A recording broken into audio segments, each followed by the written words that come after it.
चलिए, आज की जो हमारी क्लास है ये क्लास है एनटीए यूजीसी नेट की।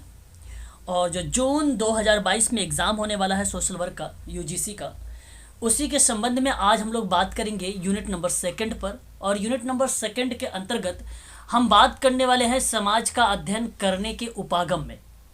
एक प्रकारवादी भी है संघर्ष, हम संघर्ष को द्वंद्वात्मक के नाम से भी जानते हैं, और संरचनावाद भी है, और साथ ही साथ उत्तर आधुनिकतावाद भी है। तो अप्रोचेज आप देख सकते हैं 1 2 3 4। तो यहाँ से आप लोगों से 4 टाइप के अप्रोच है समाज का अध्ययन के दौरान में। यहाँ से भी आप लोगों से एग्जाम में प्रश्न देखने को मिल जाएंगे। अब प्रकारवादी में कई ऐसा कोई एग्जैक्ट एक बंदे का नाम नहीं आता है। संघर्षवाद में भी अगर हम बात करते हैं, द्वंद्वात्मक में किसी एक पर्सन का नाम नहीं आता है। संरचनावाद में भले टालकाट पार्सन्स की बात की जाए, दुर्खिम की बात, लेकिन वहाँ पर उनकी अवधारणा को समझनी पड़ेगी थोड़ी सी, प्रश्न का पैटर्न क्या कहता है। हाँ, अगर आपसे पूछता है प्रकारात्मक अभिगम का उपागम या अभिगम किसने दिया है, तो उसका श्रेय जाता है ऑटो रैंक का, वो जाता है, ठीक है, अभिगम को। तो मैं आपसे कहूँगा यहाँ पे वो थ्योरी अभी लेके नहीं चल रहा हूँ मैं, वो बेसिकली थेरेपी से रिप्रेजेंट की गई थी ऑटो रैंक के द्वारा।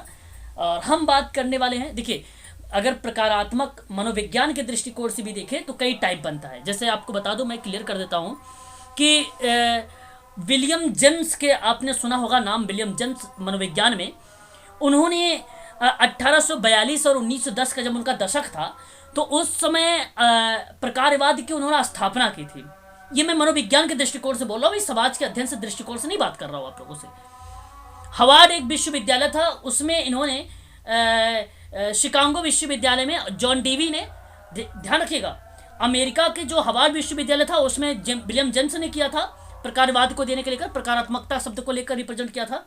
और शिकागो विश्वविद्यालय की बात करते हैं तो जॉन डीवी का नाम आता है, और एक नाम आता है कोलंबिया विश्वविद्यालय, जहाँ पे हार्वे ए कार का नाम आता। अभी आज मैं जब पढ़ा रहा था मेडिकल सोशल वर्क के स्टूडेंट के लिए, तो एक विद्वान का नाम आया था कार, ठीक है, तो उनका नाम है, आप ध्यान रखिए, हार्वे ए कार।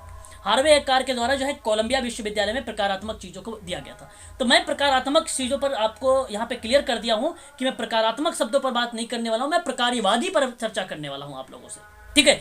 तो समझ गए होंगे, प्रकारात्मक एक मनोविज्ञान के दृष्टिकोण से 3 विद्वान का नाम आते हैं, जिसमें मैंने बता दिया विलियम जेम्स, एंड साथ ही साथ मैंने आपको बताया है विलियम जेम्स के बाद किसका नाम बताया है, जॉन डीवी, और फिर उसके बाद मैंने नाम बताया है हार्वे ए कार के बारे में, ठीक है। थॉर्नडाइक का भी नाम आता है, ईएल थॉर्नडाइक, और वुडवर्थ का भी नाम आता है। योगदान तो उन्होंने भी दिया, लेकिन उतना फेमस नाम नहीं रहा है जितना उपर्युक्त मैंने 3 ऊपर के नाम लिए हैं।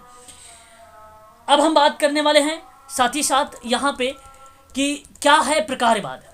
मैं आपको बता दूं, प्रकारवाद बेसिकली इसको अगर हम समझें तो साधारण शब्दों में इस तरीके से समझ सकते हैं कि प्रकारवाद पार्सन्स की एक सामाजिक प्रणाली थी। ध्यान रखिएगा, कोई ज्वाइन करने के लिए। Okay, very good. तो अगर हम बात करते हैं तो ध्यान रखिएगा यहाँ पे टालकाट पार्सन्स महोदय का, तो टालकाट पार्सन्स महोदय ने एक सामाजिक प्रणाली के बारे में चर्चा किया था। इस चीज़ को आप लोग ध्यान रखिएगा। अगर हम बात करते हैं साथ ही साथ वहाँ पे और भी क्रियाविधि के बारे में परिचर्चा करते हैं, तो केवल प्रकारवाद समाजशास्त्र की एक प्रमुख अवधारणा है, और प्रकारवादी सोच को विकसित करने वाले समाजशास्त्रियों ने जिन 2 विचारकों का महत्वपूर्ण माना है, एक नाम आता है इस्माइल दुर्खिम का, एक नाम आता है टालकाट पार्सन्स का। तो 2 विद्वानों के यहाँ पे प्रकारवादी हम उपागम में देखेंगे, और काफ़ी फेमस रहा है। इस्माइल दुर्खिम की बात, क्लास ज्वाइन कर लीजिए जी, एक बार म्यूट हो जाइए मैडम, शायद आपकी आवाज़ आ रही बैकग्राउंड से। अगर हम बात करते हैं इस्माइल दुर्खिम की बात और टालकाट पार्सन्स के बारे में, तो इनका कुछ अवधारणाएं हैं, जैसे आप पढ़ेंगे धर्म को लेकर थोड़ा सा दुर्खिम के बारे में, इसी में आएगा आपका आत्महत्या है, इनोमी हम जिसको बोलते हैं, वो भी आप कॉन्सेप्ट पढ़ेंगे थोड़ा बहुत इसमें इस्माइल दुर्खिम का ही। तो ये बेसिकली फंक्शनल से रिलेट करता है, ठीक है। तो ओके, तो अगर हम बात करते हैं यहाँ पे सामाजिक सांस्कृतिक जैसे शब्दों के बारे में, है ना, तो आप उसको भी ध्यान रखेंगे। जैसे सामाजिक सांस्कृतिक तत्वों का अध्ययन संपूर्ण समाज एवं संस्कृति के संदर्भ में किया जा रहा। तो दुर्खिम कहते थे कि प्रत्येक सामाजिक सांस्कृतिक तत्वों के संपूर्ण सामाजिक व्यवस्था के लिए ही प्रकार्य होते हैं। तो ध्यान रखिएगा, इन्होंने बेसिकली अगर जो कोई परिचर्चा किया है तो 2 ही, एक तो सामाजिक क्रिया के बारे में बात करते हैं, तो कभी कभी सामाजिक व्यवस्था की बात करते हैं, तो ये शब्द भी अभी हम लोग देखेंगे, इसके बारे में भी थोड़ा बहुत चर्चा करेंगे। नोट्स बनाते रहिएगा साथ साथ। और यहाँ पे दो विद्वान आपको पता चल चुके हैं अच्छे तरीके से, एक इस्माइल दुर्खिम और दूसरा टालकाट पार्सन्स महोदय के। अमेरिकी समाजशास्त्र में प्रकारवादी सिद्धांत एक खास स्थान रहा है। अर्थशास्त्र में प्रत्यक्षवाद के साथ ही प्रकारवादी सोच का एक विशेष स्थान रहा है। प्रकारवादी सिद्धांत का समर्थन यह मानते हैं जितने भी, अब देखिए मर्टन भी है समर्थन, मेरी बात ध्यान समझिए, मर्टन का नाम आता है, कोहन का नाम आता है, आगबर्न का नाम आता है, रेडक्लिफ ब्राउन का भी नाम आता है, और क्या नाम है उसके बाद, मेलिनोवस्की का नाम आता है, टालकट पार्सन्स का नाम आता है, इस्माइल दुर्खिम का नाम आता है। तो ये जितने समर्थक हैं, ये प्रकारवादी में कुछ अलग अलग कॉन्सेप्ट दिए हैं। कॉन्सेप्ट का मतलब होता है अवधारणाएं, कुछ अलग अलग अवधारणाएं दी हैं इन्होंने, अभी हम उसको भी देखेंगे। तो देखिए समाज की क्रियाएं व्यवस्थित तरीके से चलती रहें। अब जो समाज की क्रिया है, जो एक्टिविटी है, वो एक सुचारू ढंग से क्रमबद्ध तरीके से चलती रहे, वैज्ञानिक पद्धति पर आधारित होकर चलती रहे, कौशल पर आधारित होकर चलती रहे, ठीक है। ऐसी क्रिया होने की जो स्थिति बताती है वो एक प्रकार की प्रकारवादी बताती है। तो मैं आप सबसे कहूँ कि प्रकारवादी में ज़्यादा चीज़ें ना सोचें आप, सामाजिक सांस्कृतिक तत्वों का जब आप अध्ययन करें वो प्रकारवादी होगा, बस इतनी चीज़ आप ध्यान रखें, है ना, इतनी बातें आप ध्यान। कोई अगर एग्जाम में प्रश्न आपसे पूछे प्रकारवादी होता क्या है, या कोई इंटरव्यू में पूछ ले, तो मैं आप सबसे यही कहूँगा कि आप यही दो शब्द बोलना कि सामाजिक सांस्कृतिक तत्वों का अध्ययन संपूर्ण समाज की संस्कृति के संदर्भ में जब हम करेंगे तो उसको हम प्रकारवादी बोलेंगे, बस इससे ज़्यादा कुछ मत बोलिएगा आप लोग। इसीलिए वह समाज की एक व्यवस्था का मतलब सिस्टम ही होता है, और उसके बारे में देखते हैं। तो सामाजिक व्यवस्था को व्यवस्थित रूप से चलाए रखने में विभिन्न तत्वों का बीच आत्मनिर्भरता पाई जाती है। और मैंने आपसे बोला भी कि सामाजिक सांस्कृतिक तत्वों का अध्ययन कर रहे हो आप, संपूर्ण समाज का अध्ययन कर रहे हो आप, तो जाहिर सी बात है वहां पर विभिन्न तत्व आपको मिलेंगे ही मिलेंगे, है ना। और समाज के विभिन्न तत्वों एक संपूर्ण व्यवस्था को प्रतिनिधित्व करता है, ठीक है। समाज एक संपूर्ण व्यवस्था है और जिसके व्यवस्थित स्वयं को बनाए रखने में विभिन्न समूहों और संस्थाओं को महत्वपूर्ण योगदान होता है। समाजशास्त्र में प्रकारवादी सिद्धांत के जनक जो कहे जाते हैं वो इस्माइल दुर्खिम कहा जाता है। अच्छा, अगर मैं आपसे बताऊं जो है समाजशास्त्र के जनक कौन है, तो आप कहते हैं कि अगस्ट काम्टे हैं। अगर मैं आपसे कहता हूं कि प्रकारवादी सिद्धांत के जनक कौन है, तो आपका नाम आना चाहिए इस्माइल दुर्खिम का नाम। इस्माइल दुर्खिम बहुत ही फेमस पर्सन है, आप लोग ध्यान रखेंगे इसके बारे में भी थोड़ा सा, है ना। बहुत ही चर्चित फेमस पर्सन जो है, इसको जाना जाता है, याद रखेंगे आप सभी लोग, है ना, इस्माइल दुर्खिम का नाम। अच्छा, आगे अगर हम बात करते हैं तो यहाँ पे कहता है कि जिन्होंने बताया कि समाज की एकता बनाए रखने के लिए देखो धर्म नैतिक। अच्छा, यहाँ पे अगर मैं बात करूँ धर्म को लेकर भी पवित्र और अपवित्र के बारे में थोड़ा सा चर्चा होती है, इस्माइल दुर्खिम का ही है। तो मैं आपसे कहूँगा कि दो ही शब्द याद रखें, जैसे दुर्खिम अगर आपने लिखा है अपने कॉपी पर, उसके नीचे पवित्र और अपवित्र धर्मों के बारे में भी थोड़ा सा चर्चा कर लीजिए, क्योंकि हो सकता है एग्जाम में प्रश्न बन जाए पवित्र और अपवित्र के बारे में किसने बोला, अरुणा जनजाति के बारे में किसने बोला, मेलिनोवस्की का भी एक जनजाति है पहाड़ी जनजाति, उस पर उन्होंने क्या बात किया था। तो इस तरीके से भी थोड़े से धर्म को रिलेट करता है ये, है ना, क्योंकि सिलेबस में भी मेंशन किया गया है आप लोगों को, और आधार पे प्रदान करता है, और धर्म के आधार पर समाज के नैतिक मूल्य और समाज के एकाकी रूप को पुष्टि करता है। मैं आपसे इस स्लाइड में 2-3 बातें बता देता हूं जो इंपॉर्टेंट है इस स्लाइड के लिए। पहली बात, जो प्रकारवादी है वो बेसिकली दो विद्वानों पर आधारित है, एक है इस्माइल दुर्खिम और एक है टालकट पार्सन्स।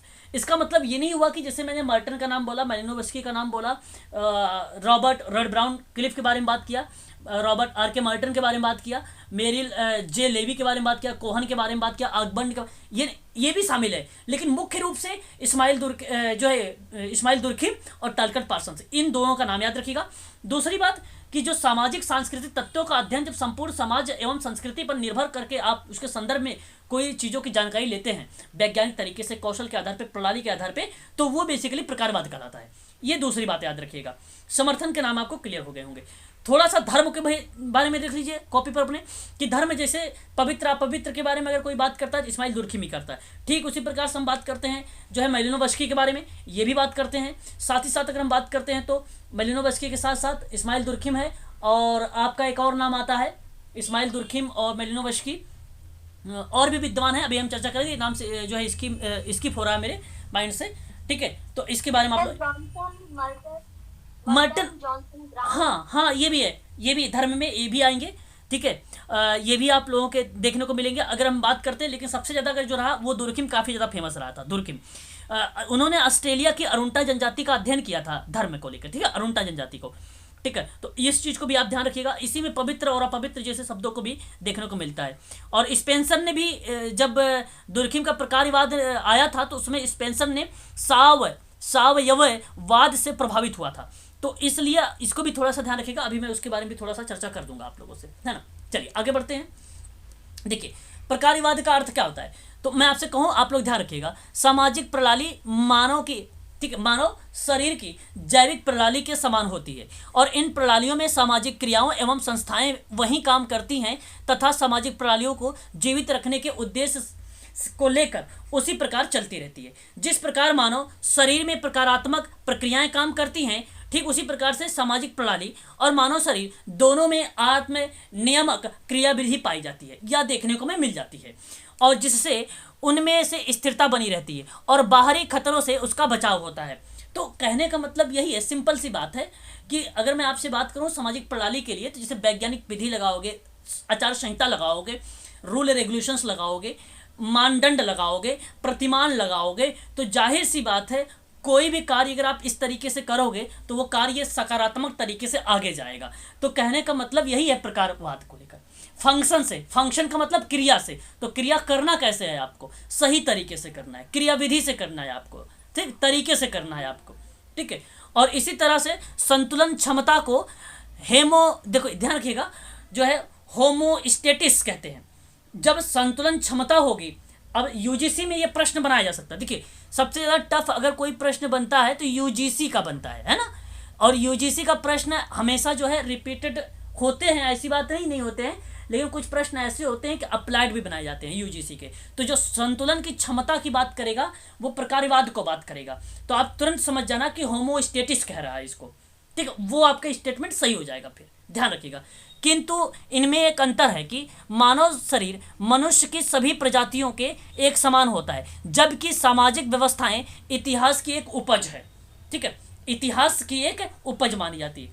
तो इतने डीप में जाने की जरूरत नहीं है, कितने आपको सिर्फ इतना समझना है कि सामाजिक प्रणाली या सामाजिक प्रणालियाँ जो मानव शरीर की जैविक प्रणालियों के समान होती है, एक पॉइंट इसे आपको ध्यान रखना है इसमें, ठीक है। तो जिस तरीके से मानव क्रमबद्ध तरीके से उसका डेवलप होता है, विकास होता है शरीर का या कोई भी क्रियाविधि का, ठीक उसी प्रकार से प्रकारवाद का भी होता है, किसी कार्य का भी होता है, ठीक है। कार्य करने के तरीके को, सामाजिक सांस्कृतिक तथ्यों को अध्ययन करने को हम प्रकारवाद का रूप देते हैं। इस चीज़ को ध्यान रखेंगे आप लोग। आगे बढ़ते हैं। डेविड इस्माइल दुर्खिम के बारे में वही बात है कि फ्रांस के महान समाजशास्त्री थे। कार्ल मार्क्स और मैक्स वेबर के साथ वे भी आधुनिक समाज विज्ञान के मुख्य शिल्पी एवं समाजशास्त्र के जनक कहे जाते हैं।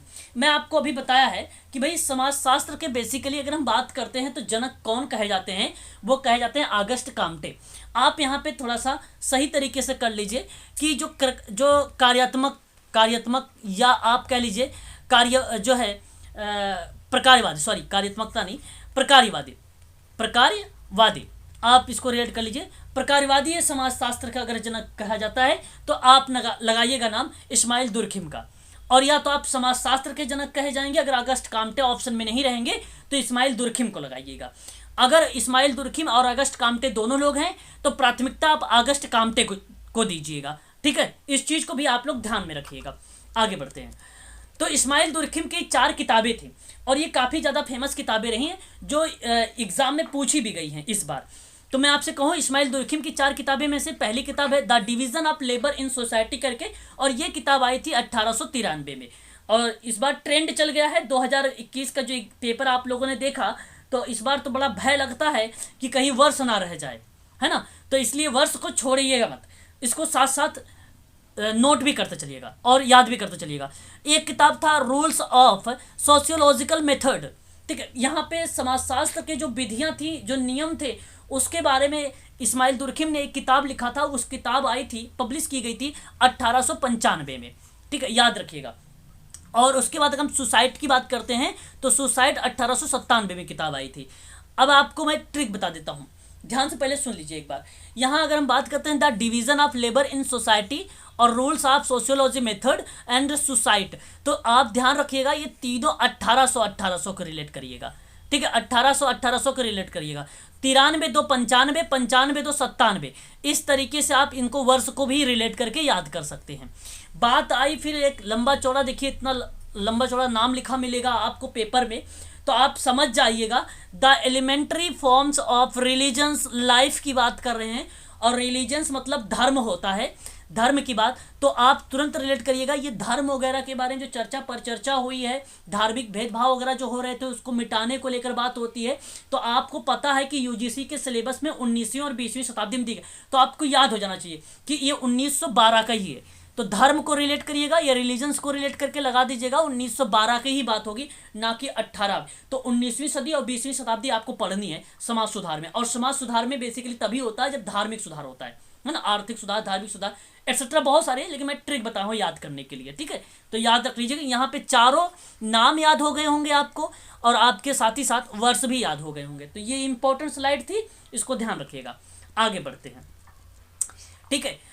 हम बात करते हैं इस्माइल दुर्खिम के अकॉर्डिंग, और भी चीज़ें हैं। इस्माइल दुर्खिम ने आत्महत्या, जैसे सुसाइड के बारे में मैंने भी आप लोगों से जिक्र किया ना, तो आप इसको ध्यान भी रखेंगे, है ना, जो 1897 में आई थी, जिसने कहा सामाजिक सिद्धांत की विशद विवेचना अपनी पुस्तक आत्महत्या द सोसाइटी में की थी। सन 1897 में ये प्रकाशित हुई थी। इस पुस्तक में इन्होंने आत्महत्या का समाजशास्त्रीय विश्लेषण किया था, है ना। अब आप इसमें ज़्यादा वो मत प्रेशर डालिएगा कि आपको कहीं कंफ्यूजन हो, है ना। मेरी बात समझ में आ रही है? एक बार क्लियर करिए, क्लियर करिए। हाँ, आत्महत्या का सिद्धांत। हाँ, किसी ने भाई जी सर करके बोला है, इतना उस तरीके से मत बोलिए कि ऐसे मुझे ना लगे कि आप लोग जिसे ज़बरदस्ती समझ रहे हैं, है ना। ज़बरदस्ती समझने की कोशिश मत करिएगा, और नहीं समझ में आ रहा तो आप लोग पूछ भी लीजिएगा। अब क्लासेस आपकी सही तरीके से होने वाली, इसका मतलब ये हुआ कि आप सही तरीके से उसको अध्ययन कर सकें। अब देखिए, आत्महत्या केवल एग्जाम में यही प्रश्न आया था कि कब आया था, 2021 में। मैं आपको बता दूं, इसमें बेसिकली अगर हम चर्चा पर चर्चा करते हैं तो आत्महत्या एक हिंसात्मक कार्य है, ऐसा दुर्खिम लिखते हैं। कहते हैं कि जिसमें कुछ शारीरिक शक्ति का प्रयोग करके प्राणांत किया जाता है, और याद रखिएगा आप सभी लोग, विशुद्ध नकारात्मक मनोवृत्ति केवल कार्य निवृत्ति से ही यह परिणाम हो सकता है। कहने का तात्पर्य मेरा यह है, सिंपल शब्दों में समझिए, कि खाना खाने से इनकार करना, खाना नहीं खाना भी उतना ही आत्मघाती हो सकता है जितना कि एक चाकू या पिस्तौल से स्वयं का आत्म विनाश करना होता है। ठीक, आप समझ रहे हैं मेरी बात को? इस तरीके के शब्दों के बारे में रिप्रेजेंट करने वाला कोई व्यक्ति अगर है तो वो है इस्माइल दुर्खिम। अपने आत्महत्या के सिद्धांत में रिप्रेजेंट किया है इसने, और उसने कहा भी है आत्महत्या शब्द मृत्यु की उन समस्त घटनाओं के लिए प्रयुक्त किया जाता है जो स्वयं मारने वाले की सकारात्मक और नकारात्मक क्रिया का प्रत्यक्ष या अप्रत्यक्ष परिणाम होती है, जिसके भावी परिणाम मृत्यु हो सकता है। तो इस तरीके की बात कहने वाला कोई विद्वान रहा है तो बहुत ही फेमस विद्वान इस्माइल दुर्खिम रहा है, ठीक है, इस्माइल दुर्खिम रहा है। और इस्माइल दुर्खिम के अनुसार कहा भी गया है कि समाज समूह व्यक्ति पर दबाव डालता है, और ये दबाव दो प्रकार का डालता है। एक तो स्वस्थ दबाव होता है, दूसरा जो दबाव होता है वो अस्वस्थ दबाव होता है। दो ही टाइप का दबाव बताया था आत्महत्या वाले में। इसकी पीडीएफ मैं आपको जब प्रोवाइड करूंगा तो उसमें डिटेल में आप लोगों से चर्चा पर चर्चा करूंगा, ठीक है। आगे बढ़ता हूँ, एक और पॉइंट को लेता हूँ। देखिए, यहाँ पे अगर हम बात करते हैं सामाजिक तत्व के बारे में, देखिए आप, अगर मैं आपसे बात करूँ सामूहिक प्रतिनिधित्व के बारे में, अच्छा कोई व्यक्ति जरा मुझे बताए सामूहिक प्रतिनिधित्व का कॉन्सेप्ट किसने दिया है? कोई व्यक्ति मुझे जरा बताए सामूहिक प्रतिनिधित्व के बारे में कॉन्सेप्ट किसने दिया है? Durkheim, very good. इस चीज़ को ध्यान, देखो ऐसे ही आपको मैं, जैसे मेरे माइंड में जो चीज़ें टाइम टू टाइम याद आती रहती तो मैं तुरंत उसको बोल देता हूँ। अगर आप लोगों को भी याद आती रहे तो आप लोग भी बोल सकते हो, बता सकते हो, है ना, अपने ज्ञान को शेयर कर सकते हो। तो कंफ्यूज मत होना, वो सामूहिक प्रतिनिधित्व है, ये सामाजिक फैक्ट है, सोशल फैक्ट है। तो अगर हम बात करें उन मूल्य और सांस्कृतिक मानकों तथा सामाजिक संरचनाओं को कहते हैं जो व्यक्ति को परिवर्तित करते हैं और उसके ऊपर सामाजिक बंधन अध्यारोपित करते हैं, उसको सामाजिक तथ्यों के अंतर्गत रखा गया था, ठीक है। याद रखिएगा, सामाजिक तथ्य की अवधारणा किसने दिया है? अगर आपसे पूछता है तो अब आपका जवाब आना चाहिए कि दुर्खिम ने दिया है, ठीक है। और इसका कहने का मतलब था स्वयं का अध्ययन किया, और इसके अध्ययन करने, जैसे अध्ययन उसने किया स्वयं पर, उसी अध्ययन पर इसने सामाजिक तथ्य पर चर्चा की थी इस्माइल दुर्खिम ने। और तथ्य वास्तव में कोई जो है विद्यमान घटना या प्रक्रिया कारक अथवा बात है जिसमें सच्चाई, ठीक है, सच्चाई होती है, जिसे साझा जाना जा सकता है। कई तथ्य जो अमूर्त रूप में पाए जाते हैं और जिसमें कारण उन्हें प्रत्यक्ष रूप से देखना संभव नहीं होता है, ऐसे तथ्यों को अनुभव किया जा सकता है। अब जैसे ही अनुभव की बात आती है ऐसे तथ्यों को लेकर, तो उसको कहते हैं सामाजिक तथ्य। और ये सामाजिक तथ्य किस विद्वान ने दिया? इस्माइल दुर्खिम ने दिया। बस इतनी बात आप लोगों को ध्यान रखना होगा। ठीक है, क्लियर हो गया इस बात को? जरा बताइए एक बार, या तो मैं समझाऊं एक और शब्दों में? बहुत बढ़िया।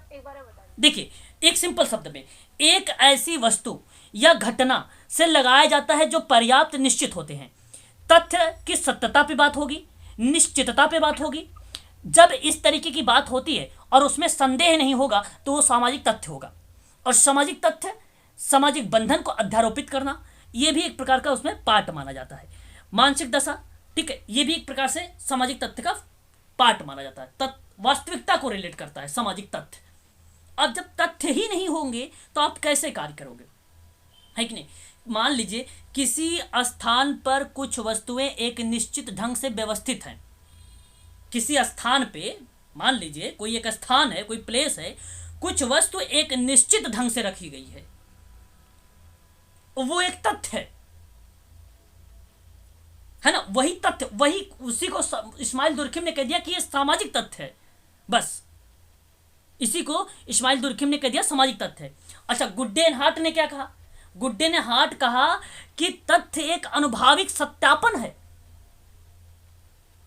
अनुभाविक सत्यापन है, और जब अनुभाविक सत्यापन का योग्य अवलोकन कर दोगे तो वो सामाजिक तथ्य हो जाएगा। बस हो गया सामाजिक तथ्य। वास्तविकता, अब जिस चीज में वास्तविकता होगी, बताइए प्रश्न वैसे ही बनेगा ना। अब मैं आपसे इस तरीके से कहूं कि सामाजिक संरचना को कहते हैं सामाजिक तथ्य, तो प्रश्न अधूरा है। ये कोई वास्तविकता तो है ही नहीं प्रश्न में। मुझे इस तरीके से बोलना चाहिए था कि तथ्य एक अनुभवी सत्यापन योग्य अवलोकन है, यही कारण है कि यह सामाजिक तथ्य है। इस प्रश्न में देखो मेरे वास्तविकता रही, तो जिस चीज में वास्तविकता होता है उसको सामाजिक तथ्य बोलते हैं। सिंपल सी बात है ना। तो ऐसे समझना आपको। आगे बात करते हैं, तो ध्यान रखिएगा, सामूहिक प्रतिनिधित्व, सामाजिक तथ्य, आत्महत्या, इस तरीके की बात कोई व्यक्ति कहने वाला है तो इस्माइल दुर्खिम है। बहुत ज्यादा इंपॉर्टेंट है इस्माइल दुर्खिम। हर बार यूजीसी में प्रश्न ये लेकर आता है, फिर लेकर आएगा 2022 में, देख लेना आप लोग।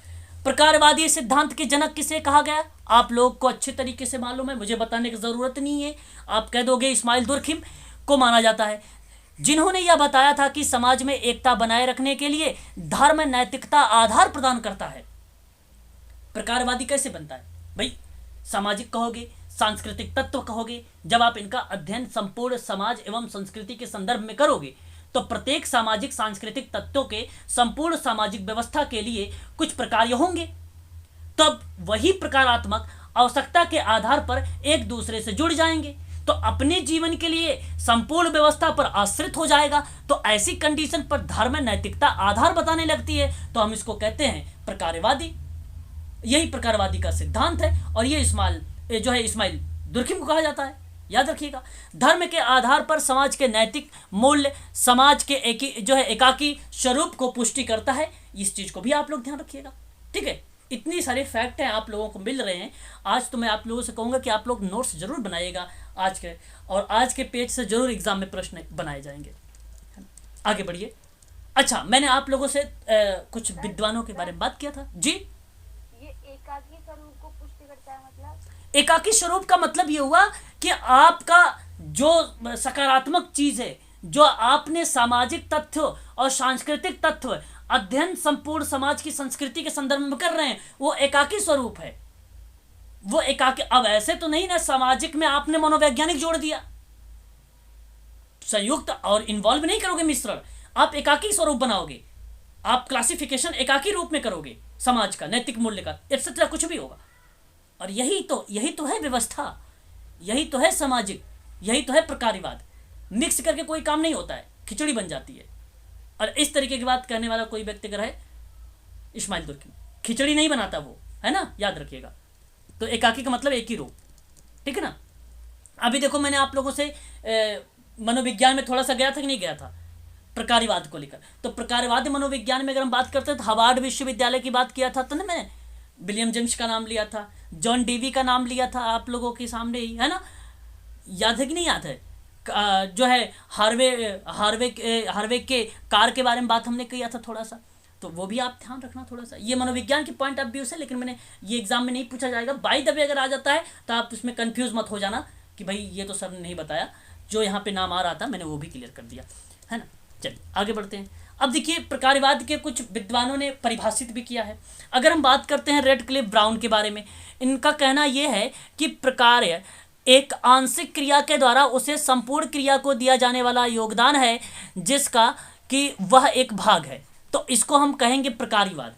तो देखिए प्रकार का एक आंशिक क्रिया होगी, आंशिक का मतलब होता है छोटा क्रिया, और उस संपूर्ण क्रिया का, ये टोटल मतलब होल का, संपूर्ण का, एक का आपने नाम सुना भी होगा शिक्षण विधि, है ना। अब शिक्षण विधि होती है संपूर्ण से अंश की ओर। कितने लोगों ने नाम सुना है संपूर्ण से अंश की ओर? कितने? सर हमने सुना है, फर्स्ट पेपर में पढ़ा भी है। ओके वेरी गुड, बहुत बढ़िया। अब इसका मतलब ये होता है कि पूरी, मान लीजिए शरीर है, अब ये पूरी शरीर है, अब पूरे शरीर के बारे में अगर मैं बात करूं आप लोगों से तो ये संपूर्ण है। अब यहाँ पर मैंने आप लोगों से बात किया कि भाई ये कान है, ये आँख है, ये मुंह है, ये नाक है, ये बाल है, ये हाथ है, तो ये एक एक बात करें, ये अंश की तरफ। तो कहने का मतलब मेरा ये हुआ यहाँ पे प्रकार्यवाद में कि टोटल से ये बात करेगा सेपरेट की तरफ, एक एक की तरफ बात करेगा, एक आंशिक क्रिया के द्वारा काम करेगा, तो ये कहता है प्रकार्यवाद। और ऐसी बात कहने वाला कोई व्यक्ति अगर है तो रेडक्लिफ ब्राउन है। आपने एक नाम सुना होगा लिटिल कम्युनिटी का नाम, कितने लोग जानते हो लिटिल कम्युनिटी? कोई व्यक्ति बताएगा मुझे लिटिल कम्युनिटी के बारे में? किस विद्वान की एक किताब आई थी लिटिल कम्युनिटी? बताएं आप लोग, देखिए ऐसे मत चुप रहिए, है ना। बताइए लिटिल कम्युनिटी। सर नहीं पता। अरे भाई साहब क्या बात कर रहे हो, लिटिल कम्युनिटी की रॉबर्ट रेडफील्ड की किताब नहीं है? रेडफील्ड की किताब नहीं है, रेडफील्ड की, रेडफील्ड की अगर हम बात करते हैं, रॉबर्ट रेडफील्ड की बात करते हैं, देखिए रेडक्लिफ ब्राउन से मेरे याद आ रहा है फैक्ट के रूप में, तो आप याद रखिए लिटिल कम्युनिटी की ये किताब थी 1955 में। नोट करिए कॉपी पर, इतनी फेमस किताब है, यूजीसी में कई बार प्रश्न पूछा गया है लिटिल कम्युनिटी को लेकर, है ना, नोट करिए, ठीक है। ये छोटी छोटी चीज़ें हैं, नोट करते रहिए। आगे बात करते हैं मर्टन के बारे में। आर के मर्टन का पूरा नाम है। आर के मर्टन कहते हैं कि प्रकार्य के अवलोकित परिणाम है जो कि सामाजिक व्यवस्था के अनुकूलन और सामंजस्य को बढ़ाते हैं। अब देखिए मैंने अभी अभी एक चीज़ आप लोगों से कहा था जब आपको पढ़ा रहा था कि अनुभवजन्य के आधार पर उन्होंने अवलोकन क्रिया के बारे में चर्चा कर रहे थे गुड्डे हार्ट ने एक बात और बोली थी सामाजिक रिसर्च में भी, कि संपूर्ण जनसंख्या का एक लघुत्तर भाग प्रतिनिधित्व प्रतिचयन कहलाता है, या लघुत्तर प्रतिनिधित्व जो है प्रतिचयन कहलाता है। प्रतिचयन का मतलब होता है सैंपल, निदर्शन, ये भी याद रखिएगा साथ साथ, है ना। ये सारी चीज़ें इंपॉर्टेंट है। जब प्रकार्य को अवलोकित परिणाम मानते हैं आप और सामाजिक व्यवस्था के अनुकूल और सामंजस्य को बढ़ाते हैं तो ऐसी प्रक्रिया प्रकार्यवाद कहलाती है, और ये बात कहते हैं आर के मर्टन। इन्होंने अनुभाविक प्रकार्यवादी की अवधारणा भी दी थी। अभी मैं बात करूंगा थोड़ा सा इनके बारे में, जो है अनुभाविक प्रकार्यवाद के काफ़ी ज़्यादा फेमस रहा है अनुभाविक वाला, इनका है अनुभाविक वाला। तो अनुभाविक को ही रिप्रेजेंट किया था मैंने थोड़ा सा यहाँ पे अवलोकन परिणाम को मानने के लिए, है ना। तो इस चीज़ जहाँ पे सत्यता के बारे में बात की जा रही है, वास्तविकता के बारे में रिप्रेजेंट हो रहा है, तो वो कहलाता है मर्टन के अकॉर्डिंग। अब देखिए ये ब्राउन, अच्छा यहाँ पे अगर हम बात करते हैं ब्राउन के बारे में, तो इन्होंने कहा कि प्रकार्य को संपूर्ण के अनुरक्षण और कल्याण के अंश के योगदान के रूप में परिभाषित करना। अब देखिए यही आया, इनकी पहली वाली परिभाषा के अनुसार आया कि नहीं आया भाई? यही बात है ना, कल्याण के अंश की योगदान के रूप में परिभाषित करना। देखिए रेडक्लिफ ब्राउन देखिए दो परिभाषाएं किस तरीके से लेके आ रहे हैं। एक में कह रहे हैं आंशिक क्रिया के द्वारा संपूर्ण, और वही बात देखिए अनुरक्षण और कल्याण के अंश के, अंश का मतलब होता है आंशिक, छोटा सा पार्ट एक, है ना, वही है आपका यहाँ पे शामिल होता है। तो मैं आपसे कहूंगा यहाँ पे किसको याद रखना, किसी को मत याद रखना, केवल प्रकार्यवाद का कॉन्सेप्ट समझ जाना। टोटल से एक अंश की तरफ के जब आप जाओगे तो उसको बताते हैं प्रकारीवाद। यूजीसी में इस तरीके से आपसे परिभाषा को लेकर नहीं पूछा जाएगा प्रकारीवाद को। अभी तक ऐसा कोई हमें फैक्ट नहीं मिला यहाँ से, बशर्ते आप इसको ध्यान में रखिएगा, है ना। आगे बढ़ते हैं। अब देखिए मेलिनोवस्की के बारे में। मेलिनोवस्की ये बहुत ही फेमस पर्सन है, आपने नाम सुना भी होगा। जो है मेलिनोवस्की, कितने लोग जानते हो बताइए जरा। मेलिनोवस्की बोलिए, आप लोग बता नहीं रहे हो। जानते हैं सर। हाँ, मेलिनोवस्की के कॉन्सेप्ट बताइए, कुछ पता है? धर्म को लेके दिया था। हाँ, इनका अगर हम बात करते हैं जादू टोना, जादू टोना काफी फेमस है। जादू टोना, जादू टोना एक अवधारणा है, कॉन्सेप्ट है उनका। इनका पूरा नाम है ब्रोनिस्लाव मेलिनोवस्की, ठीक है। ब्रोनिस्लाव मेलिनोवस्की इनका पूरा नाम है। और मैं आपको बता दूं, इन्होंने कहा कि प्रकारीवाद को व्यक्तिवादी प्रकार कहा है। अब देखिए, शब्दों को तोड़ना सीख जाओगे जिस दिन, उस दिन समझ जाओगे सब कुछ। व्यक्तिवादी है, इंडिविजुअल पर आधारित है। ग्रुप में करोगे तो भी इंडिविजुअल पर आधारित होगा, कम्युनिटी में करोगे तो भी इंडिविजुअल पर आधारित होगा। सांस्कृतिक तत्वों के प्रकार पर अत्यधिक बल देता है। अब देख लीजिए, सीधा सीधा मेलिनोवस्की ने दुर्खिम की बातों को ही रिप्रेजेंट कर दिया। और दुर्खिम कहता था कि सामाजिक सांस्कृतिक तत्वों का अध्ययन संपूर्ण समाज एवं संस्कृति के संदर्भ में किया जाना चाहिए। और वही बात यहाँ पे व्यक्तिवादी के रूप में कर दिया। अगर मैं वस्तुनिष्ठ पर कहता आप लोगों को, तो आप लोग कहते सर संपूर्ण बोल रहे हो आप। भाई सब लोग अंश की बात कर रहे हैं, सब लोग आंशिक बात कर रहे हैं, तो मैं क्यों यहाँ पे बात करूंगा वस्तुनिष्ठता पर? मैं भी बात करूंगा व्यक्तिनिष्ठता पर, व्यक्तिवादी पर। जाहिर सी बात है, ये चीजें आपका यहाँ पे करेक्ट हो जाएगा, है ना। चलिए, तो ये भी आपको समझ में आ गया। देखो, मेलिनोवस्की के बारे में भी हम लोग थोड़ा सा चर्चा करेंगे। ये काफ़ी फेमस पर्सन है प्रकारीवाद में, और संस्कृति के अंतर्गत अनेक खंड और इकाइयों या तत्वों के रूप में इन्होंने रिप्रेजेंट किया था। और इकाई या तत्व को मनमाने ढंग से इकट्ठा कर देने या जोड़ देने या मिला देने से ही किसी समाज की संस्कृति नहीं बन जाती है, जब तक कि इन इकाइयों को एक दूसरे से पूर्णतः पृथक करके अध्ययन करने पर संस्कृति का संबंध में कोई यथार्थता ज्ञान प्राप्त नहीं हो सकता, तब तक हम समाज कार्य में प्रकारीवाद नहीं कर सकते हैं। ऐसा इन्होंने अपना विचार रखा था मेलिनोवस्की ने। तो संस्कृति वह साधन है। अगर ऐसी कोई बात कहता, संस्कृति साधन के रूप में कौन मानता है? मेलिनोवस्की मानता है। ध्यान रखिएगा, संस्कृति साधन के रूप में कौन मानता है? मेलिनोवस्की मानता है। नोट कर लीजिए कॉपी पर अपने, है ना। संस्कृति साधन है, ये किस विद्वान का कोटेशन? ऐसे भी प्रश्न बन जाते हैं कभी कभी, है ना। जो इंपॉर्टेंट है मैं वही आप लोगों से बात करूंगा, ठीक है। आगे बढ़ते हैं डेविस महोदय के बारे में। डेविस महोदय कहते हैं कि समाज में आज जो कुछ भी है उसका 3/4 भाग प्रकारीवाद है। अब सिंपल परिभाषा है, समाज में आज जो भी चीज़ें इन्वॉल्व हैं, जो कुछ है, वो 3/4 भाग आपका जो है वो प्रकारीवाद। मतलब इन्होंने सेपरेट अलग से बता दिया 3/4 भाग कि ये है प्रकारीवाद। इनका कहने का मतलब ये है, समाज में मतलब संपूर्ण से देखो, संपूर्ण इन्होंने समाज को रखा है, और एक आंशिक रूप में 3/4 को रखा है, और वही एक आंशिक रूप ही यहाँ पे क्या बन रहा है डेविड के अकॉर्डिंग प्रकारीवाद, है ना। समझ में आ रहा होगा, ये भी इजी था, सरल था। अच्छा, ये किंग्सले डेविस है। किंग्सले डेविस के बारे में मैं आपको बताऊं, द्वितीयक समूह, जैसे अभी आप किसी मैडम ने मेरे से पूछा था प्राथमिक समूह को प्रादुर्भाव को लेकर और द्वितीयक समूह को लेकर, तो मैं प्राथमिक समूह द्वितीयक समूह की बात अगर करता हूं जो है एक इंडिविजुअल पर्सन को लेकर, तो चार्ल्स हर्टन कोले का नाम आता है, जो 1909 में उन्होंने बताया था।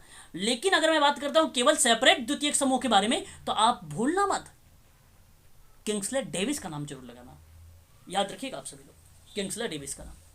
आगे अगर हम बात करते हैं इस्माइल दुर्खिम के बारे में, तो समाज की आवश्यकताओं की पूर्ति। अच्छा, ये आवश्यकताओं की पूर्ति की बात अगर मैं करता हूं, तो 2 विद्वानों के और नाम आते हैं। कोई बताना चाहेगा 2 विद्वान का नाम कौन कौन ने बोला था आवश्यकताओं की पूर्ति को लेकर? समझिएगा अच्छे से, किसी को मालूम है? नहीं मालूम है तो मुझे मत सुनिए। एक आवश्यकताओं की पूर्ति को लेकर अब्राहम मैस्लो ने कहा था, और अब्राहम मैस्लो ने कहा था आवश्यकताओं की पूर्ति के लिए 5 पदानुक्रम का सिद्धांत होगा। पहला होगा सुरक्षा का, आपको पता ही होगा भली भांति तरीके से। फिर मनोदैहिक के बाद सुरक्षा, सुरक्षा के बाद आत्मसम्मान, सम्मान के बाद आत्मरक्षा, रक्षा के बाद आत्मसिद्धि। इस तरीके का जो है इन्होंने सबसे ज़्यादा इनका जो अब्राहम मैस्लो का आता है यूजीसी में प्रश्न आत्मसिद्धि से आता है। तो आवश्यकता का पदानुक्रम का सिद्धांत तो एक तो अब्राहम मैस्लो ने दिया था, ये 5 चरणों के आधार पर। एक विद्वान का और नाम आता है, वो 7 चरणों से होकर गुजरता है। और ये 5 चरण दोबारा बता दीजिए। अब्राहम मैस्लो का लिखिए, मनोदैहिक, अब्राहम मैस्लो का आवश्यकता का पदानुक्रम का सिद्धांत, ऐसे हेडिंग डाल लीजिए। और उसके बाद आप लिखिए पहला नंबर 1 पर मनोदैहिक। मनोदैहिक को ही हम लोग कहते हैं शारीरिक जरूरत, नंबर 1 हो गया मैडम। नंबर 2 लिखिए सुरक्षा की जरूरत, नंबर 2 लिखिए सुरक्षा की जरूरत। नंबर 3 लिखिए तदात्मिकता का संबंध। तदात्मिकता का संबंध मतलब दोस्ती, स्नेह, परिवार, जीवन साथी, ये तदात्मिकता में आते हैं। और आत्मसम्मान, चौथा लिखिए आत्मसम्मान। और 5वां लिख लीजिए स्वयं प्रत्यक्षीकरण, जिसको हम बोलते हैं स्वयं आत्मी या स्वयं क्या नाम है, आत्मसम्मान या आत्मसिद्धि या आत्मसिद्धि, सेल्फ रिस्पेक्ट बोलते हैं 5वें को, सेल्फ रिस्पेक्ट। हो गया क्लियर? चलो बहुत बढ़िया, शाबाश। अच्छा अब देखिए मैंने बात करा था एक और विद्वान थे जो आवश्यकता के पूर्ति को 7 के आधार पर बताए थे। मैं बताऊं आपको, वो बेसिकली था सिद्धांत, वो था मेलिनोवस्की का। लिख लीजिए सांस्कृतिक प्रकार्य एवं आधारभूत आवश्यकताएं 7 थी। नंबर 1 शरीर, शरीर पोषण, सुरक्षा, स्वास्थ्य, प्रजनन, गति, शारीरिक आराम, वृद्धि, ये 7 थे। आप लोग इसको नोट कर लीजिएगा, ठीक है। तो अभी हम बात करेंगे इस पे। और फिर समाज की आवश्यकताओं की पूर्ति जिन गतिविधियों द्वारा होती है उन्हें ही आप प्रकार्य कहते हैं। ऐसी अवधारणा देने वाला व्यक्ति कोई अगर है तो ये है इस्माइल दुर्खेम, याद रखिए। आगे हम रिकॉर्ड हो रहा है ना आज? हाँ जी मैडम, हाँ क्लास रिकॉर्ड हो रही है, क्लासेस रिकॉर्ड हो रही है। बाहर थी ना इसलिए। ओके कोई बात नहीं, क्लासेस तो अब पर डे रिकॉर्ड होगी मैडम, पर डे क्लासेस आपकी जो है रिकॉर्ड होगी पर डे, ऐसी कोई बात नहीं। आगे बढ़ते हैं। रिकॉर्ड वाली क्लास अगर हम दोबारा चाहें तो कैसे देख सकते हैं? अभी ये रिकॉर्डेड वाली क्लासेस जो है मैं आपके ग्रुप में डालूंगा, ठीक है। जो बच्चे अभी इस क्लास को नहीं ले पा रहे हैं, जैसे उन बच्चों के लिए ये क्लासेस फिर मिल जाएगी वहाँ पे, वो बाद में भी उसको देख सकते हैं वो क्लासेस बच्चे, ठीक है। उनको ग्रुप में वहाँ पर लिंक उनको प्रोवाइड किया जाएगा, टेलीग्राम में पूरी लिंक आपको एक साथ मिल जाता है, वीडियो का भी और यूनिट का भी एक साथ आपको टेलीग्राम में सारी PDF वगैरह जाती है ना। और इस तरीके से व्हाट्सएप ग्रुप में आपके जो है इंडिविजुअल करके जाता है ना, उसकी टेंशन आप ना ले, मिल जाएगा मैडम। अच्छा बात करते हैं जॉनसन महोदय। Johnson, E.L. जॉनसन क्या है? अब जॉनसन ने कहा है कि प्रकट प्रकार वे होते हैं जो अभिष्ट और अभिज्ञात होते हैं, और अप्रकट प्रकार ये ना ही अभिष्ट होते हैं और ना ही अभिज्ञात होते हैं। अब देख लीजिए, अब प्रकार जब कभी आपको मिले और एक शब्द मिले एक और बात बताऊंगा अभी यहीं पे, ध्यान सुनिएगा मेरी बात को, 2 बातें बताऊंगा यहाँ पे।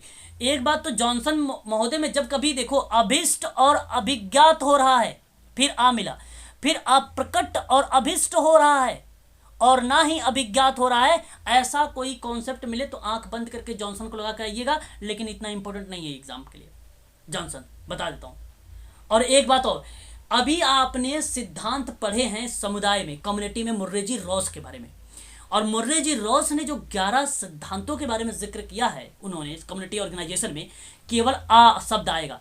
अब टेंशन ना ले, अभी आपकी यूनिट 3 जो है आने वाली है, उसमें पढ़ाओगे, मैं पढ़ाऊंगा, आप लोगों को बताऊंगा कम्युनिटी के बारे में, तो वहां पे कुल टोटल 11 सिद्धांत बताऊंगा। केवल शब्द जब कभी मिले तो रट्टा मारने जरूरत ही नहीं है, टोटल उसी का आता है, शब्द से। ट्रिक है ये समझने का। तो प्रकट प्रकार्य वे होते हैं अभिष्ट और अभिज्ञात होते हैं, ठीक है, और अप्रकट प्रकार्य ना ही अभिष्ट होते हैं और ना ही अभिज्ञात होते हैं। बहुत सिंपल है। प्रकट वो होगा जहां अभिष्ट अभिज्ञात होगा, अप्रकट वो होगा ना ही अभिष्ट ना ही अभिज्ञात है, हो गया प्रकार की बात। जॉनसन महोदय को थोड़ा सा उटपटा शब्द दिया है लेकिन अच्छा है ना। आगे बात करते हैं। मेरियल जे लेवी, इनका कहना है कि प्रकार्य शब्द का प्रयोग प्रकार्य के अर्थ में किया है और इन्होंने उन सकारात्मक और अनुकूलन परिणामों के लिए प्रकार्य शब्द का प्रयोग किया है जो सामाजिक व्यवस्था को बनाए रखने में योगदान देता है। अब देखिए मेरियन जे लेवी के अकॉर्डिंग इनका कहना एक ही मतलब है कि प्रकार्य का अर्थ वो होता है जहां पे सकारात्मक और अनुकूल परिणाम होंगे। प्रतिकूल परिणाम का मतलब होता है नेगेटिव प्रभाव। मैं अगर आपसे कहूं, चलो आप किसी हॉस्पिटल में चले गए, अब कोई क्लाइंट आया, पहले मुझसे मिला, मैंने कहा कि फलाने, मान लीजिए भाई सोहन सर है, मैंने कहा कि भाई सोहन जी आप अपने क्लास को या अपने ऑफिस को अनुकूल बना लीजिए। अनुकूल बनाने का मतलब ये है कि एक पॉजिटिव वे में बना लीजिए, सकारात्मक दृष्टिकोण में बना लीजिए। तो अनुकूलन परिणाम और सकारात्मक परिणाम की बात कर रहा हूं, तो ये प्रकार शब्द का प्रयोग करता है, प्रकार ये करने का। अब प्रतिकूल बोलता तो अप्रकट के बारे में बात करता, आप प्रकार के बारे में बात कर रहा, प्रकार के बारे में बात कर रहा हूं तो सकारात्मक बात कर रहा हूं, मैं अनुकूलन बात कर रहा हूं। मैं अपनी परिभाषा इसमें जोड़ सकता हूं। अगर मैं यहां पे जोड़ के बोलूं, कहूं कि आप प्रकट नकारात्मक तथा प्रतिकूल परिणामों को ही यहां पर प्रयोग में ना लाया जाए तो ऐसे शब्दों को हम कहते हैं प्रकारवाद। तो ये परिभाषा भी सत्य है, इस तरीके से बना के अगर बोला जाए तो ये भी सत्य है ना। तो आप प्रकट तो जाहिर सी बात है अभिष्ट और अभिज्ञान है, वो आपने पहले देख लिया जॉनसन के अकॉर्डिंग से। और यहाँ पे देखिए प्रकार, ये प्रकार पॉजिटिव में जाएगा, जाहिर सी बात है, ये मेरियल के अकॉर्डिंग परिभाषा हो जाएगी। तो कार्य तो वही होंगे जो सामाजिक सांस्कृतिक तत्वों का अध्ययन होगा संपूर्ण समाज के पॉइंट ऑफ व्यू से, तो वही तो प्रकार्यवाद कहलाएगा। आपका काम करने के तरीके को प्रकार्यवाद में as a positive point of view से बोल रहे हो तो आप प्रकार्यवाद बोल दो, करेक्ट है आपका, गलत नहीं है ना, गलत नहीं है, ये आपका सत्य है। अब देखिए प्रकार्यवाद की अवधारणाओं के बारे में, मर्टन के बारे में अगर हम बात करें, देखो अवधारणाओं में क्या क्या, ये थोड़ा सा प्रश्न बनाता है, इस चीज को आप लोग ध्यान रखिएगा, ये प्रश्न बनाता है। अगर हम बात करते हैं मर्टन, तो मर्टन एक अनुभवी प्रकार्यवादी, काफी फेमस रहा है, इस चीज को आप ध्यान रखेंगे। और सामाजिक संरचना और प्रकार के कोई संबंध नहीं होते हैं, ये भी बात कर रहा है इसने। बाह्यगत प्रकार की अवधारणा के बारे में बात किया है, प्रकार्य और अप्रकार्य के बारे में बात किया है, प्रकट और अप्रकट के अवधारणा के बारे में बात किया है, प्रकारात्मक विकल्प के बारे में बात किया है, प्रकारात्मक समतुल्य के बात किया है, प्रकारात्मक अनुकल्प के बारे में बात किया है। तो मैं आपसे कहूंगा कि मर्टन के बारे में ये चीजें याद रखें तो सबसे अच्छी बात है। और इनमें भी सबसे अच्छी बात वो है जो अनुभविक प्रकार्यवादी याद कर रहे हैं आप लोग, वो सबसे बेटर है, अनुभविक प्रकार्यवादी, है ना, ये सबसे अच्छा है। आर के मर्टन नाम है, आर के मर्टन, रॉबर्ट के मर्टन इनका पूरा नाम, ठीक है, याद रखिएगा। मेरियल जे लेवी के अकॉर्डिंग बात करते हैं तो प्रकार्य और दुष्प्रकार्य के परिणाम बताए गए हैं। अभी आपने जब पढ़ रहे थे परिभाषा मेरियल जे लेवी के अकॉर्डिंग, तो मैं आपसे बता यही रहा था कि प्रकार का अर्थ वही होता है जो सकारात्मक और अनुकूल परिणाम के कार्यों पर बल देता हो। तो देखिए इसने क्या बोला कि एक तरफ प्रकार की बात किया और मैंने कहा था कि मैं आपसे एक शब्द बोलता हूं अप्रकार्य, और वहीं अप्रकार्य का जो शब्दों को रिप्रेजेंट किया हूं उसी को हमने बोला है दुष्प्रकार्य। अब दुष्प्रकार्य की अवधारणा किसने दिया है या प्रकार की अवधारणा किसने दिया, तो मेरियल जे लेविन ने दिया है। इतना इंपॉर्टेंट ये नहीं है, ठीक है, छोड़ दीजिए इसको, आगे बात करते हैं। हाँ, प्रैक्टिस के लिए मैं आपको बता दे रहा हूँ कि ये आपको एग्जाम में मिलेगा प्रैक्टिस के लिए। कोहन की बात करता हूँ तो नव प्रकार्यवाद की अवधारणा की बात करता है कोहन महोदय, ये एक विद्वान है। आगबर्न आप अच्छे तरीके से जानते हो, सन 1922 में इन्होंने एक सोशल चेंज की किताब लिखी थी सामाजिक परिवर्तन को लेकर, और आप लोग बड़ी भली भांति तरीके से आपको पता होगा। और ये याद रखिएगा, वी प्रकार्य का अवधारणा किसने दिया है, ये आगबर्न ने दिया है। ब्राउन की बात करते हैं, ये देखिए बहुत ज़्यादा इंपॉर्टेंट है, रेड क्लिफ ब्राउन, इस पे स्टार लगा लीजिएगा। जो है यूनोमिया तथा डायनोमिया की अवधारणा किस विद्वान ने दिया है, और ये देखिए ये प्रकार्यवाद को रिप्रेजेंट किया है, ठीक है, यूनोमिया और डायनोमिया, और ये है प्रकार्यवाद red Cliff brown.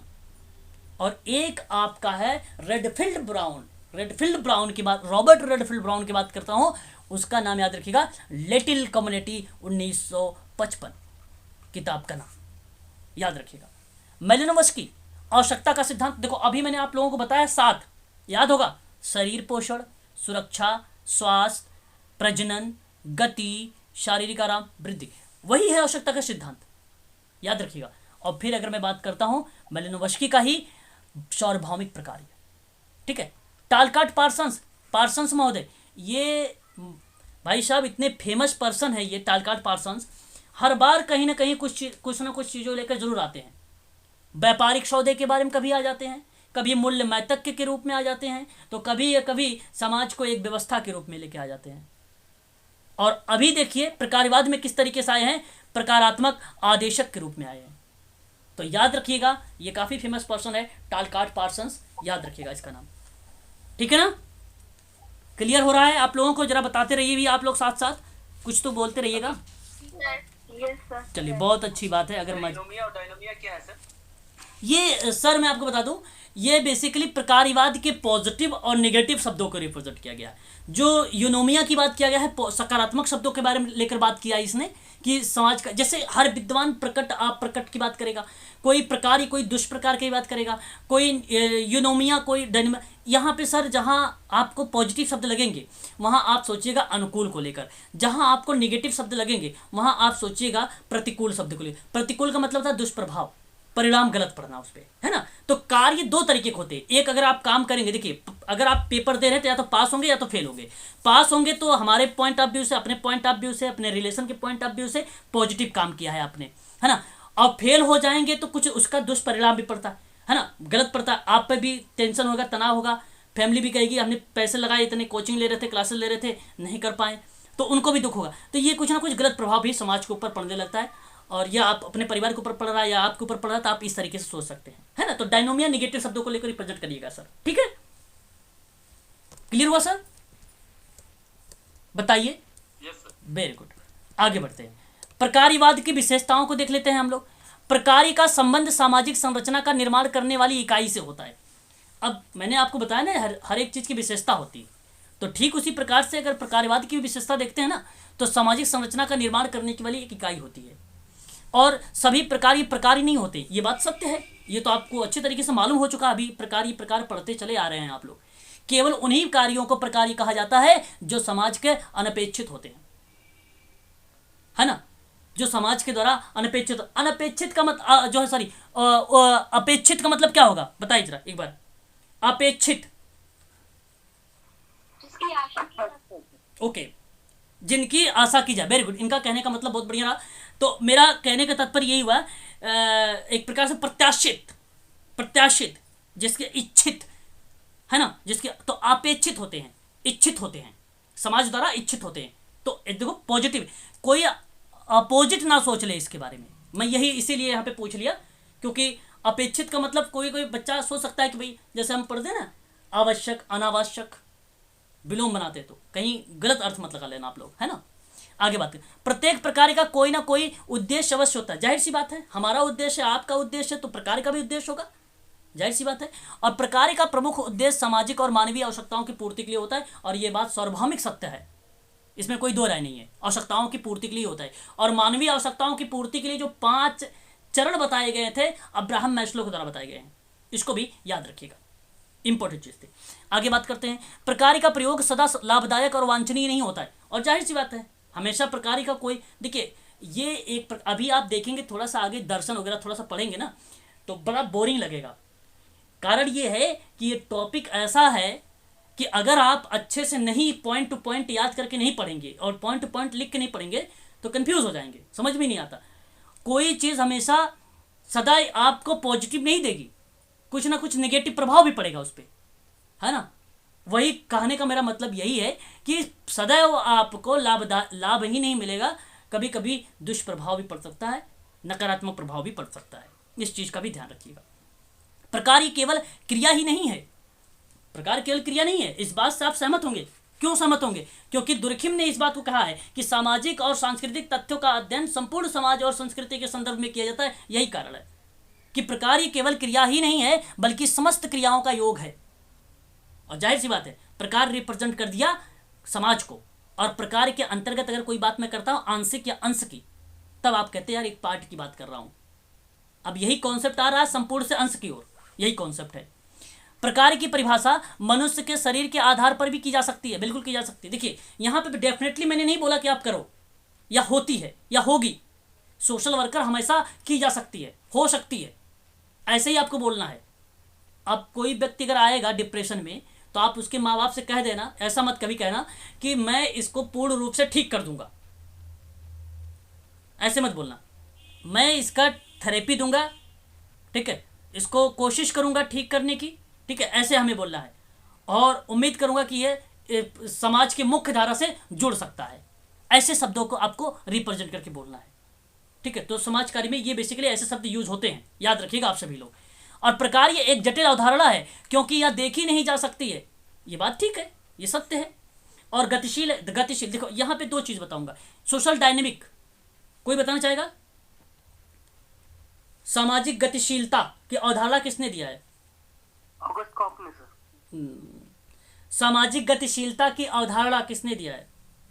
August Kock ने सर। नहीं, ठीक है, और भी व्यक्ति से मैं पूछना चाहता हूँ, और भी लोग बताएं जरा भाई, एक ही स्टूडेंट बताएंगे क्या? हाँ, इनका तो भाई ठीक है, चलो बहुत बढ़िया, इन्होंने बताया। देखिए मैं आपको बताता हूँ, एक होता है सोशल डायनेमिक, ठीक है। जो सोशल डायनेमिक का नाम आता है, नोट करिएगा, समझने की कोशिश करिएगा आप सभी लोग। वो इस्टेब्लिश किया गया है सिगमंड फ्रायड के द्वारा, सोशल डायनेमिक, ठीक है।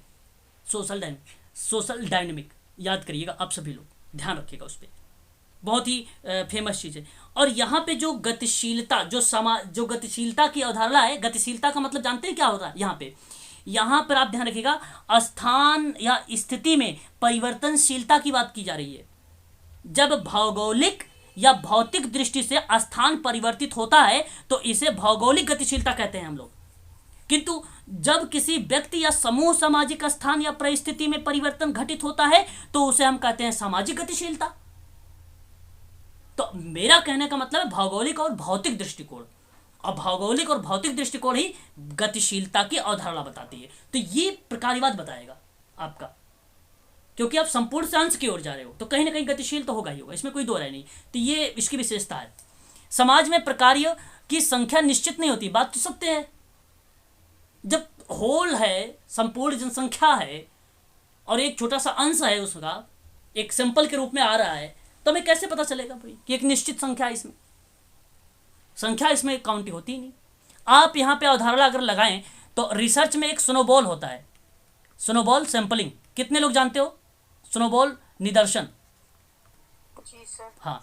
तो स्नोबॉल निदर्शन जो होता है, ये बेसिकली क्या होता है कि एक यहाँ पे एडमिन होता है, और ये एडमिन दो व्यक्तियों को 10-10 फॉर्म देता है, और ये एक दोनों व्यक्ति दो लोगों को 10-10 फॉर्म देते हैं।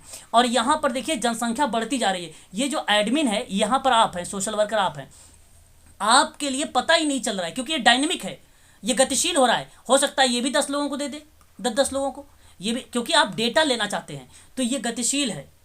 तो मेरा कहने का मतलब ये एक उदाहरण मान सकते हैं स्नोबॉल निदर्शन का। हो सकता है आपसे एग्जाम में प्रश्न बना दे अप्लाइड। जी मैम, नेटवर्क भी बना देता है ना। हाँ, नेटवर्क आप इसे ना कहें, सामूहिक ताना बाना अगर आप इसे कह रहे हैं तो मैं आपसे कहूँ समाज को करें आप।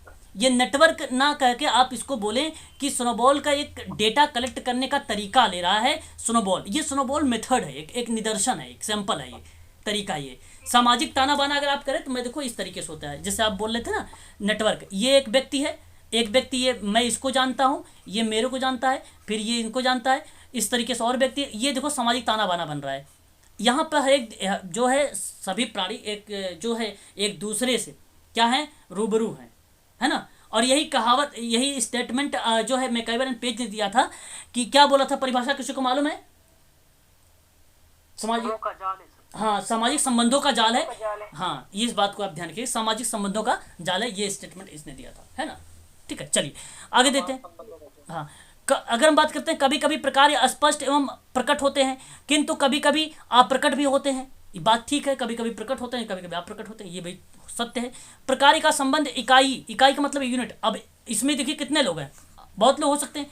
इसमें यूनिट का मतलब इकाई होता है, और इकाई का मतलब होता है कि चाहे एक व्यक्ति को ले रहे हो आप, चाहे आप एक परिवार को ले रहे हो आप, तो वो इकाई द्वारा समाज के दिए जाने वाले सकारात्मक योगदान है। तो हो सकता है इसका योगदान हो सकता है इसका योगदान हो, इसका योगदान हो, किसी का भी योगदान हो सकता है। ठीक है, तो ऐसे में प्रकारवाद को हम विशेषता के रूप में देखते हैं। ठीक है, इस चीज को ध्यान रखिएगा आप लोग। अब देखिए धर्म का प्रकारवादी सिद्धांत। अब यहाँ पे अगर हम बात करें धर्म का प्रकारवादी के सिद्धांत में इस्माइल दुर्खिम का, तो इनकी अपनी पुस्तक धार्मिक जीवन के प्रारंभिक स्वरूप, ठीक है, धार्मिक जीवन के प्रारंभिक स्वरूप में धर्म का प्रकारवादी सिद्धांत प्रस्तुत किया। और दुर्खिम ने अपना सिद्धांत देने से पहले अपने पूर्ववर्ती धर्म संबंधी विचारकों के विचारों का खंडन करते हैं। अपने मतलब जो भी धर्म से संबंधित विचारक हैं, जो भी हैं, और उनमें वाद विवाद करते हैं। खंडन का मतलब वाद विवाद, चर्चा परिचर्चा करते हैं, है ना। ऐसी बात हमें देखने को मिलता है इस्माइल दुर्खिम को ने। अब दुर्खिम बेसिकली जो धर्म है उनका कि प्रकार को स्पष्ट करते हुए कहा है कि धर्म, अपराध और श्रम विभाजन। देखिए, धर्म, अपराध और श्रम विभाजन, अभी आपने एक रिलीजन्स करके बंदे बताया भी था, 1912 में किताब आई थी जो धर्म वाली, वही धर्म और अपराध श्रम विभाजन के प्रकारों का उदाहरण दिया है इन्होंने। और वे कहते हैं कि प्रत्येक सामाजिक घटना का एक कोई ना कोई प्रकार होता है। बात सत्य है, इसमें कोई दो राय नहीं है ना, इसमें कोई दो राय नहीं है, क्योंकि सामाजिक व्यवस्था को स्थापना में उसका कुछ ना कुछ योगदान रहता है। तो कारण यही है कि दुर्खिम का अपना सिद्धांत अपने पूर्ववर्तों धर्म संबंधी विचारकों का जो विचार है उसको खंडन भी किया है, ठीक है। और दुर्खिम ने धर्म के प्रकारों को भी उल्लेख किया है। और उन्होंने ऑस्ट्रेलिया की, अब ध्यान रखिएगा यहाँ पे दुर्खिम महोदय के बारे में थोड़ा सा, ऑस्ट्रेलिया की एक अरुंटा जनजाति है। अरुंटा जनजाति का धर्म का प्रकारों को ढूंढा है, यानी अरुंटा जनजाति पर इन्होंने अध्ययन किया है। इस बात को भी आप लोग ध्यान में रखिएगा सभी लोग। सामाजिक व्यवस्था को वह मांग किया है कि व्यक्ति अपने भीतर समाज के अनुभव करे और समाज पर अपनी निर्भरता अनुभव करे और अपने उन दायित्व को समझे जो समाज की दृष्टि से मौलिक हो, एज अ पॉजिटिव विचार, एज अ सकारात्मक विचार। ऐसी बातें हमें देखने को मिल रहा है कहाँ पर, चेतना जागृत करने की पॉइंट ऑफ व्यू से इस्माइल दुर्खिम के प्रकारवादी धर्म के सिद्धांत में। याद रखिएगा ये सारी की सारी चीजें। जी, ये अरुंधा जनजाति वाला अध्ययन मेलेनोवस्की ने किया है कि नहीं, ऑस्ट्रेलिया की अरुंटा जनजाति पे अध्ययन जो है इस्माइल दुर्खिम ने किया है। हाँ, जो है वो बेसिकली वहाँ गए थे, वियतनाम क्या था उसका अभी मैं बताऊंगा, स्किप कर रहा है मेरे से। नीदरलैंड शायद गए थे वो, आई थिंक एग्जैक्ट नहीं, नीदरलैंड शायद गए थे, अभी मैं बताऊंगा, पीडीएफ में लिखा मिलेगा अभी आपको। चलिए आगे बात कर लेता हूँ। टाइलर ने आत्मवादी सिद्धांत दिया है और उसका खंडन करते हुए कहा, दुर्खिम कहते हैं कि इस सिद्धांत में आदिम समाज को आवश्यकता से अधिक बुद्धिमान मान लिया गया टाइलर के अकॉर्डिंग, और धर्म को बहुत सरल तरीके से परिभाषित किया है, जबकि धर्म एक जटिल संस्था है। ये बात तो सत्य है भाई, इसमें कोई दो राय नहीं है। तो टाइलर ने आत्मवादी सिद्धांत, अब आत्मवादी सिद्धांत किस विद्वान ने दिया है? टाइलर ने दिया है, बस सिंपल सी बात है। और इसी टाइलर का खंडन करते हुए दुर्खिम ने बोल दिया था कि आदिम मानव को आवश्यकता से अधिक बुद्धिमान मान लिया गया है और धर्म को बहुत सरल तरीके से परिभाषित किया जा सकता है, और क्योंकि धर्म भी एक जटिल प्रक्रिया भी है, एक जटिल संस्था के रूप में हम इसको जान भी सकते हैं या समझ सकते हैं। मैक्स मूलर भी है, इनके प्रकारवाद या प्रकृतिवाद का खंडन करते हुए कहते हैं कि धर्म एक सामाजिक तथ्य है। देखिए बात तो सही, सामाजिक तथ्य इसलिए बोल दिया क्योंकि इसका अवधारणा यही है, और इस सिद्धांत में समाज का कोई वर्णन नहीं किया गया है, ठीक है। तो इस चीज के बारे में यहाँ पर रिप्रेजेंट कर देते हैं, बस इस चीज को आप लोग ध्यान रखेंगे। थोड़ा पानी देना। आगे हम बात करते हैं यहाँ पे दुर्खिम का मानना है कि धर्म एक सामाजिक प्रघटना है, अतः धर्म का निर्माण समाज करता है, इसलिए समाज ही धर्म है और समाज ही ईश्वर है और समाज ही स्वर्ग का साम्राज्य है। पवित्र और अपवित्र, देखिए मैंने शुरुआत में आप लोगों से दो शब्द बोले थे, यही है ना, याद रखिएगा।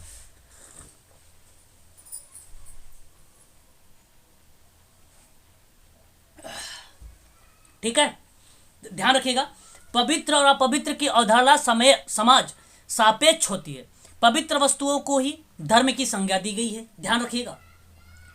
और धर्म निर्माण समाज इसलिए करता है जिससे समाज संगठन बना रहे, अच्छा, अगर आप कह रहे हो कि जो पवित्र चीज है वो पवित्र वस्तु समाज की संज्ञा में जो है एक प्रकार से देखा जाए धर्म की संज्ञा दी जा रही है, आप पवित्र धर्म नहीं है, एज अ निगेटिव शब्द है ना, ध्यान रखिएगा आप। दुर्खिम दुनिया की सबसे प्राचीन जनजाति अरुंटा का अध्ययन किया था। अभी देखो मैंने बोला भी था आप लोगों से ना, आप लोग कह रहे थे, तो देखिए अरुंटा का जनजाति है, अध्ययन करके ऑस्ट्रेलिया गए और यहाँ पर उन्होंने धर्म का एक स्वरूप टोटमवाद मिला था। अब देखिए ये जो जनजाति वगैरह की बात मैं कर रहा हूँ, ये टोटमवाद है और टोटम प्रकृति की सजीव और निर्जीव वस्तु है जो दुर्खिम को या दुर्खिम ने माना कि टोटम दुनिया का सबसे प्राचीन धर्म है ना, और इसके द्वारा ही दुनिया के सभी धर्मों की उत्पत्ति हुई है। समाज ही धर्म का निर्माण करता है और टोटम का सिद्धांत इसको पुष्टिकरण करता है कि समाज ही धर्म का निर्माण करता है। और आपको बता दो, सबसे पुराना दुनिया का अगर कोई प्राचीन धर्म माना है इस्माइल दुर्खिम ने, तो वो माना है टोटमवाद को। किसको माना है? टोटमवाद को। और ये कहाँ से है? ऑस्ट्रेलिया से। कौन सी जनजाति की है? अरुंटा जनजाति का है। किसने किया है? इस्माइल दुर्खिम ने किया है। तो ये बहुत इंपॉर्टेंट पैराग्राफ है, इसको ध्यान रखेंगे आप लोग, है ना।